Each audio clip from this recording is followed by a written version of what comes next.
আগে গিডোভান রাজম নামে একজন ব্যক্তি মন্টি পাইথন ফ্লাইং সার্কাস নামে একটি কমেডি সিরিজ দেখতেছিল বিবিসি নিউজে। তিনি পেশায় ছিলেন একজন সফটওয়্যার ইঞ্জিনিয়ার। আমাদের নিউটন কাকুর মাথায় আপেল পড়ার কারণে তিনি গ্র্যাভিটি সূত্র তৈরি করেছিলেন, কিন্তু আমাদের গিডো কাকু ফানি সার্কাস দেখতে দেখতে তৈরি করেছিলেন পাইথন ল্যাঙ্গুয়েজ। তিনি তার জীবনের প্রায় অর্ধেকের বেশি সময় এই একটি মাত্র ল্যাঙ্গুয়েজ তৈরি করার পেছনে ব্যয় করেছিলেন।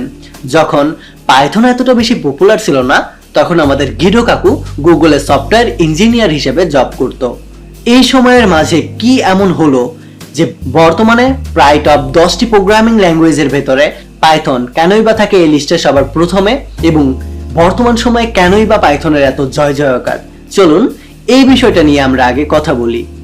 ওয়েব হোক বা অ্যাপ, গেম ডেভেলপমেন্ট কিংবা cyber security, data science, ML, AI বা ডিপ লার্নিং, প্রতিটা সেক্টরে পাইথন এত বেশি লাইব্রেরি এবং রিসোর্সেস তৈরি করে রেখেছে, এবং এই ল্যাঙ্গুয়েজ সব থেকে বেশি সহজ এবং স্ট্রং ল্যাঙ্গুয়েজ হওয়ার কারণে এই কমিউনিটিতে প্রতিদিন মিলিয়ন নতুন মানুষ পাইথনকে ক্যারিয়ার হিসেবে চুজ করছে। আর এই কারণে পাইথন এখন অন্য সব ল্যাঙ্গুয়েজের ধরা বাঁধার বাইরে।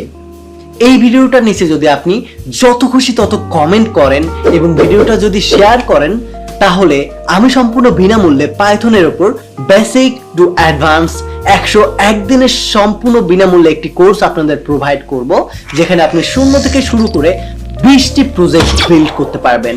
এছাড়াও আপনি যদি এই ভিডিওটি বেশি কমেন্ট এবং শেয়ার করে ছড়িয়ে দিতে পারেন, তাহলে আপনাদের ভিতর কোর্সেসে এখনই কমেন্ট করে একদম কমেন্ট বক্স ফাটাই ফেলুন। তো এখন চলুন আমরা দেখে আসি পাইথন শিখে আপনি কোন কোন ফিল্ড নিয়ে কাজ করতে পারবেন। এটার জন্য আমি চলে যাব আমাদের সবার প্রিয় একটি সাইটে, জেটব্রেইনসে। এখানে গিয়ে যদি আমরা একটু নিচে স্ক্রল ডাউন করি, তাহলে আমরা দেখতে পাবো 43% পিপল শুধুমাত্র পাইথনের উপর ডাটা অ্যানালাইসিং করে থাকে। দেন ওয়েব ডেভেলপমেন্ট সেক্টরেও 43% পাইথন ইউজ হয়ে থাকে।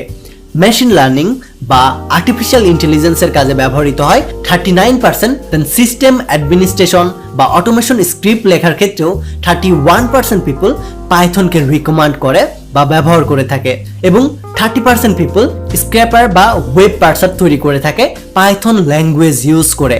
দেন software testing, software prototyping, educational purpose, desktop development, network programming, immediate development, game development বলেন বা কম্পিউটার গ্রাফিক্স, মোবাইল ডেভেলপমেন্ট বলেন বা সাইবার সিকিউরিটি, প্রতিটা সেক্টরে কিন্তু পাইথনের জয় জয়কার।